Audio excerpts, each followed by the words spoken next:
ડાયાબિટીસમાં એવું બનતું હોય છે કે દવાઓ લેવા છતાં પણ તમારું શુગર લેવલ કંટ્રોલમાં ના રહે અને તમારું ડાયાબિટીસ વધી જાય.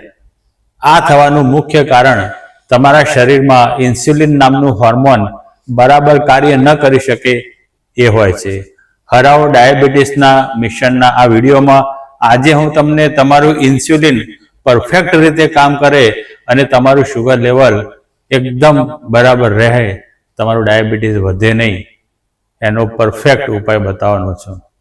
તો ક્યાંય જતા નહીં, મારી પાસે જ રહેજો. હું છું દીપ્તેશ અને તમે જોવાનું શરૂ કરી દીધું છે હેલ્થ કેમ્પસ. જે દોસ્તોને ઇન્સ્યુલિન વિશે જ્ઞાન ના હોય એમને જણાવી દઉં કે આપણું સ્વાદુપિંડ એટલે કે પેનક્રિયાસમાંથી આ ઇન્સ્યુલિન નામનો હોર્મોન ઉત્પન્ન થાય છે અને એ આપણા શુગર માટેની એક ચાવી છે. જો આ ચાવી ના ફરે તો આપણા કોષનો દરવાજો ના ખુલે અને આપણું શુગર કોષની અંદર જઈને કામ ન કરે અને આ કામ ન કરતું જે શુગર છે એ વધારાનું તમારા શરીરમાં એટલે કે તમારા બ્લડમાં ફરે જાય અને ત્યારે જ તમારું બ્લડ શુગરનું લેવલ વધારે આવે. ઇન્સ્યુલિન માત્ર શુગરનું પાચન કરવાનું કામ નથી કરતું, પરંતુ ડાયાબિટીસની તમામ સાઈડ અસરોને ઓછી કરવાનું પણ કામ કરે છે અને તમારા આખા શરીરનું ધ્યાન રાખે છે. ચાલો હું તમને બતાવું કે ઇન્સ્યુલિન તમારા શરીરનું ધ્યાન કેવી રીતે રાખી શકે છે.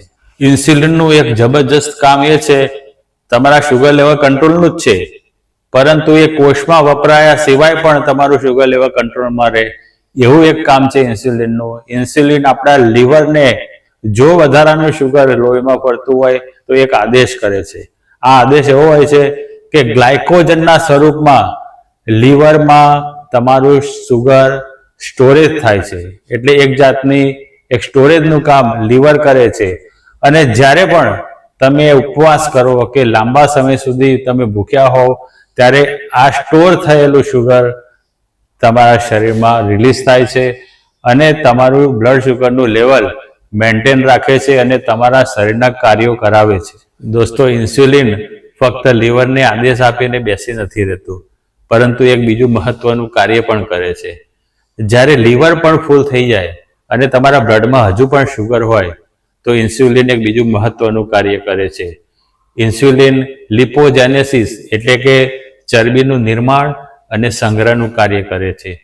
ઇન્સ્યુલિન વધારાના શુગરને ચરબીમાં રૂપાંતર કરે છે અને ચરબીની પેશીઓ એટલે કે જેને આપણે એડિપોઝ ટિશ્યુ કહીએ છીએ એની અંદર આ ચરબી જમા કરાવે છે.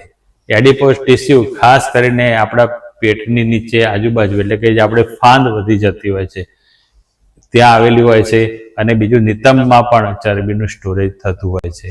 ઇન્સ્યુલિન એક બીજું મહત્વનું કાર્ય કરે છે, આપણા શરીરમાં પહેલેથી જ જમા થયેલી ચરબીને ઓગાળતા અટકાવે છે. જો આ ચરબી ઓગાળવાનું શરૂ થાય તો શુગરનું જે સ્ટોરેજ છે એ ન કરી શકાય. એટલે ચરબી ઓગાળતા અટકાવે, નવી ચરબી બનાવે અને એને એડિપોઝ ટિશ્યુમાં સ્ટોર કરે. જો તમે વધારે શુગર ખાઓ તો તમારા પેટની આજુબાજુ ચરબી જમા થઈ શકે છે. એ વખતે તમને એમ થાય કે મેં ઘી અને તેલ તો માપનું કર્યું છે, તેમ છતાં કેમ ચરબી જમા થાય છે? તો આનું કારણ એ હોય છે, તમારા શરીર રૂપી આખું બિલ્ડિંગ ટકી રહે અને તમે કડડ ભૂસ ના થઈ જાઓ એનું મહત્વપૂર્ણ કાર્ય ઇન્સ્યુલિન કરે છે. જો ઇન્સ્યુલિન બરાબર કાર્ય ન કરે કે ઇન્સ્યુલિનનું પ્રોડક્શન ઓછું થઈ જાય તો એવું બની શકે કે તમારું શરીર બરાબર કામ ના કરે, તમને આખો દિવસ થાક લાગતો હોય એવું થાય, તમને કોઈ કામ કરવાનું મન ના થાય, તમે ફક્ત બેસી રહો, તમે આરામ કરો તેમ છતાં પણ તમે થાકેલા રહો. ઇન્સ્યુલિનનું આ મહત્વનું કાર્ય છે તમારા શરીરની અંદર પ્રોટીન પહોંચાડવું. જ્યાં દોસ્તો ઇન્સ્યુલિન ફક્ત તમારા કોષોમાં શુગર નથી બેસાડતો, પ્રોટીન પણ તમારા કોષની અંદર જાય અને તમારું બોડી બિલ્ડિંગ થાય. એનું એક મહત્વપૂર્ણ અને નિર્ણાયક કામ ઇન્સ્યુલિન કરે છે. આપણે જોયું કે ઇન્સ્યુલિન ફક્ત શુગર માટે નહીં પરંતુ આપણા સમગ્ર શરીરના અસ્તિત્વ માટે ખૂબ જ નિર્ણાયક ભૂમિકા ભજવે છે. એટલે હવે એકદમ જરૂરી થઈ ગયું છે કે તમે તમારા ઇન્સ્યુલિનને સાચવી લો. ઇન્સ્યુલિન બરાબર કામ કરે એટલું જ નહીં, તમારું પેનક્રિયાસ ઇન્સ્યુલિન વધારે ઉત્પન્ન કરે, આ બંને વસ્તુ તમે સાચવી લો અને તમારું ઇન્સ્યુલિન રેઝિસ્ટન્સ તમે દૂર કરો. જી હા દોસ્તો, તમારું ઇન્સ્યુલિન બરાબર કામ ન કરે એ પરિસ્થિતિને ઇન્સ્યુલિન રેઝિસ્ટન્સ કહેવાય છે. ઇન્સ્યુલિન રેઝિસ્ટન્સ ઊભું થઈ જવાનું મહત્વપૂર્ણ કારણ તમારી સેડિટરી લાઈફસ્ટાઈલ હોય છે. એટલે કે તમે સાવ મામૂલી કાર્યો જ કરો, ફક્ત ઓફિસ જઈને આવતા રહો, અથવા તો ઘરમાં તમે હો તો આખો દિવસ તમે બેસેલા રહો, ખાસ કંઈ તમે એક્સરસાઇઝ ન કરતા હોય, એક આ મહત્વપૂર્ણ કારણ છે. એના સિવાય તમારું ડાયટ બરાબર ના હોય, તમે બહારના જંક ફૂડ ને એ બધું વધારે ખાતા હો, એ પણ હોય. એક ત્રીજું કારણ હોય છે તમારી ઊંઘ પૂરતી ના થાય તો પણ તમને ઇન્સ્યુલિન રેઝિસ્ટન્સ થાય છે.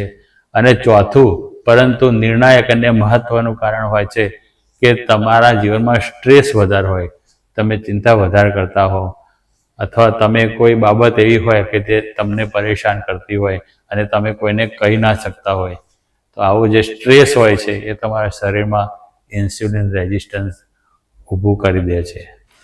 ચાલો ઝડપથી જોઈ લઈએ કે ઇન્સ્યુલિન રેઝિસ્ટન્સ તમે કેવી રીતે દૂર કરી શકો.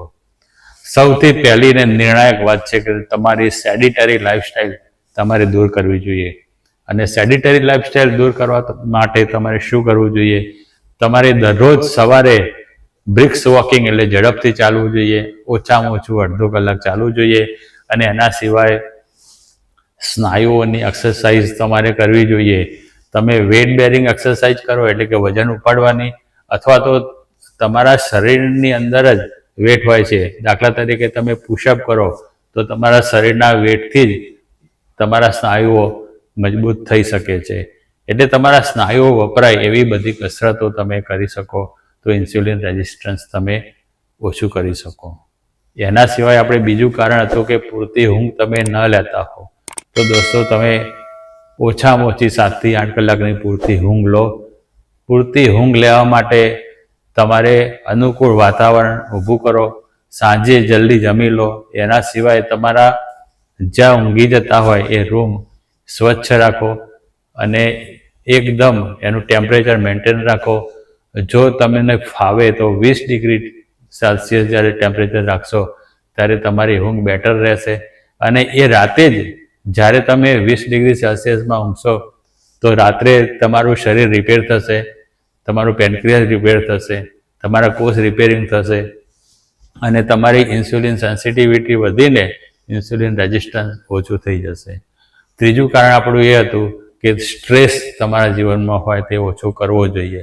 સ્ટ્રેસ ઓછો કરવા માટે યોગ કરી શકાય છે, કસરતો કરી શકાય છે, તમારી મનગમતી પ્રવૃત્તિમાં તમારું ધ્યાન વાળી શકાય છે. દાખલા તરીકે તમને ફોટોગ્રાફીમાં ઇન્ટરેસ્ટ હોય તો ફોટોગ્રાફી કરી શકાય, સંગીતમાં ઇન્ટરેસ્ટ હોય તો સંગીત કરી શકાય, સારા હાસ્યના કાર્યક્રમો તમે જોઈ શકો છો. ઇન્સ્યુલિન રેઝિસ્ટન્સ અટકાવવા માટે એક મહત્વપૂર્ણ કાર્ય તમે કરી શકો છો કે આપણને વારે વારે કશુંક ને કશુંક ખાધે જવાની ટેવ હોય તો એ છોડી દેવાની. તમારું ડાયટ ટાઈમસર રાખો. દરેક નાસ્તાનો કે લંચનો, ડિનરનો ટાઈમ નક્કી રાખો અને એના વચ્ચે તમે કશું જ ના લો, ત્યારે તમારું ઇન્સ્યુલિન રેઝિસ્ટન્સ તમે ધીમે ધીમે ઓછું કરી શકશો. ચાલો જોઈએ કે ઇન્સ્યુલિન રેઝિસ્ટન્સ ઓછું કરવા માટે ડાયાબિટીસમાં શું ખાવું જોઈએ. ઇન્સ્યુલિન રેઝિસ્ટન્સ દૂર કરવા માટે તમારે મેગ્નેશિયમવાળા ખોરાકો ખાવા જોઈએ. મેગ્નેશિયમવાળા ખોરાકો એટલે આપણું દેશી ધાન હોય છે, જુવાર ખાવ, બાજરી ખાવ, રાગી ખાવ, આ બધામાંથી તમને ભરપૂર મેગ્નેશિયમ મળશે અને આ મેગ્નેશિયમ તમારી ઇન્સ્યુલિન સેન્સિટિવિટી વધારીને ઇન્સ્યુલિન રેઝિસ્ટન્સ ઓછું કરશે. તમારે નથી ખાવાની જે વસ્તુ છે એની અંદર મેદો નહીં ખાવાનો, શુગરી વસ્તુઓ નહીં ખાવાની, વધારે પડતું તળેલું નહીં ખાવાનું.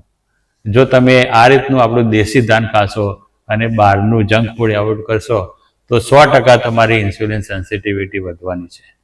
ઇન્સ્યુલિન સેન્સિટિવિટી વધારવા અને ઇન્સ્યુલિન રેઝિસ્ટન્સ ઓછું કરવા માટેની ચમત્કારિક વસ્તુઓ તો તમારા રસોડામાં જ હોય છે, તમારા મસાલિયામાં હોય છે. જ્યાં દોસ્તો તજ એક એવી વસ્તુ છે જે તમારી ઇન્સ્યુલિન સેન્સિટિવિટી વધારે છે અને ઇન્સ્યુલિન રેઝિસ્ટન્સ ઓછું કરે છે. આપણે આપણા ઘણા બધા વિડીયોમાં કહેલું છે કે તમારે સિલોન, સિન્નામોન લેવાની છે. સિલોન સિન્નામોન તમારું ઇન્સ્યુલિન રેઝિસ્ટન્સ ખરેખર ઓછું કરીને દવા જેવું કામ કરે છે. બંને જગ્યાએ કામ કરશે. તમારું પેનક્રિયાસના બીટા સેલ્સ રિપેર કરશે અને તમારા કોષો, તમારું લીવર, આ બધી જે જગ્યાઓ, જે ઇન્સ્યુલિનનું કામ કરવાની જગ્યાઓ છે, એને પણ રિપેર કરીને આખું મિકેનિઝમ સરસ રીતે તમને ગોઠવી આપશે. એવું જ એક બીજું અગત્યનો મસાલો કહીએ કે રસોડાની વસ્તુ કહીએ તો એ છે લસણ. લસણની અંદર સલ્ફરના સંયોજનો હોય છે અને સલ્ફર સંયોજનો તમારી ઇન્સ્યુલિનની કામ કરવાની શક્તિને પણ વધારશે અને સાથે સાથે તમારા લીવરને પણ મજબૂત રાખશે, જે આપણા શુગર કંટ્રોલ માટેનું એક બીજું મહત્વની આખી જે ગ્રંથિ કહેવાય. ત્રીજું મહત્વની જે મસાલો હોય એ મસાલો છે મેથી દાણા. દોસ્તો, મેથી દાણાની અંદર સોલ્યુબલ ફાઈબર હોય છે. આ સોલ્યુબલ ફાઈબર તમારા પાચન તંત્રમાં એક દિવાલ બનાવે અને આ દિવાલ બનવાથી તમારું શુગર ઝડપથી બ્લડમાં ના જતું રહે અને એના સિવાય મેથી તમારું ઇન્સ્યુલિન રેઝિસ્ટન્સ ઓછું કરે છે. મેથી ખાવાની ઉત્તમ રીત છે, મેથી રાત્રે પલાળો અને સવારે ચાવીને ખાઈ જાઓ. એના પછી મહત્વપૂર્ણ વસ્તુ જે આપણી આસપાસ જ હોય છે એ છે કડવો લીમડો. જ્યાં દોસ્તો કડવા લીમડાનો ગુણધર્મ એવો હોય છે જે તમારા પેનક્રિયાસની અંદર આવેલા બીટા સેલ્સને રિપેર કરે છે અને સાથે સાથે તમારા શરીરની અંદર જે કોષના રિસેપ્ટરો હોય છે, જ્યાં જેને ઇન્સ્યુલિનને કામ કરવાનું હોય છે, એને પણ રિપેર કરે છે. બંને જગ્યાએ રિપેરિંગ કરીને લીમડો તમારું ઇન્સ્યુલિન રેઝિસ્ટન્સ જબરજસ્ત રીતે ઓછું કરી શકે છે. ઇન્સ્યુલિન રેઝિસ્ટન્સને ઓછું કરવા માટે એકદમ સરળતાથી ઉપલબ્ધ અને દવા જેવું કામ કરતી કોઈ વસ્તુ હોય છે એ છે લીલા પાંદડાવાળા શાકભાજી. અને એના સિવાય દૂધી, તુરિયા, ગલકા જેવા જે ઠંડક આપતા જે શાકભાજીઓ છે, આ બધું જ તમારું ઇન્સ્યુલિન રેઝિસ્ટન્સ ઓછું કરવામાં મહત્વપૂર્ણ ભૂમિકા ભજવશે. ઇન્સ્યુલિન રેઝિસ્ટન્સ ઓછું કરવાનો સુલભ ઉપાય તમારા કરિયાણાની દુકાનોમાં પણ હોય છે. જ્યાં દોસ્તો જેટલા પણ કઠોળ છે, જેને આપણે પ્લાન્ટ બેઝ પ્રોટીન કહી શકીએ છીએ, આ પ્રોટીનની વિશેષતા એ છે કે એની અંદર પ્રોટીન તો હોય જ છે, સાથે સાથે ફાઈબર પણ હોય છે. તમામ કઠોળમાં પ્રોટીન અને ફાઈબરનું સરસ મજાનું કોમ્બિનેશન હોય છે અને આ કોમ્બિનેશન તમારું ઇન્સ્યુલિન રેઝિસ્ટન્સ દૂર કરવા માટે નિર્ણાયક ભૂમિકા ભજવશે. એના સિવાય અળસી અને સિયા સીડ્સ બે શાકાહારી વસ્તુઓ છે જેમાંથી આપણને ઓમેગા 3 ફેટી એસિડ મળે છે. આપણે માંસાહાર કર્યા વગર ઓમેગા 3 ફેટી એસિડ મેળવી શકીએ અને ઓમેગા 3 ફેટી એસિડ તમારી કોષની દિવાલોને એટલી સક્રિય રાખે છે કે કોષની દિવાલો ઇન્સ્યુલિનના માટે ઓપન થઈ જાય. ઇન્સ્યુલિનની જે ચાવી ફેરવવાની વાત આપણે કરી હતી, તો ઇન્સ્યુલિનની ચાવી બરાબર ફરે એવી રીતે આપણે કહીએ કે લોકમાં ઓઇલિંગ કરે, એવું ઓઇલિંગ જેવું કામ કરે છે અને તમારા કોષના દરવાજા ખોલી જાય, ઇન્સ્યુલિન બરાબર કામ કરી શકે. એને તો ઇન્સ્યુલિન રેઝિસ્ટન્સ દૂર થયું કહેવાય. જ્યાં દોસ્તો વિડીયો પસંદ આવ્યો હોય તો લાઈક કરવાનું ભૂલતા નહીં અને હાઇપ કરવાનું ભૂલતા નહીં. હાઇપ કરવા માટે કોમેન્ટનું જે ચોકઠું છે એને ડાબી તરફ ખસેડશો ત્યારે હાઇપનો ઓપ્શન આવશે. આ વિડીયોને તમારા મિત્રોમાં શેર કરજો અને મને કોમેન્ટ કરીને જણાવજો કે તમારું શુગર લેવલ કેટલું રહે છે અને તમે મેં બતાવેલા ઉપાયોમાંથી કયા કયા ઉપાયો કરો છો. ચેનલને સબસ્ક્રાઈબ ના કરી શક્યા હોય તો અત્યારે જ કરી દેજો, જેથી આવા ઇમ્પોર્ટન્ટ માહિતીવાળા વિડીયો તમે ચૂકી ના જાઓ. આજના વિડીયોમાં આટલું જ. ધન્યવાદ. જય હિન્દ.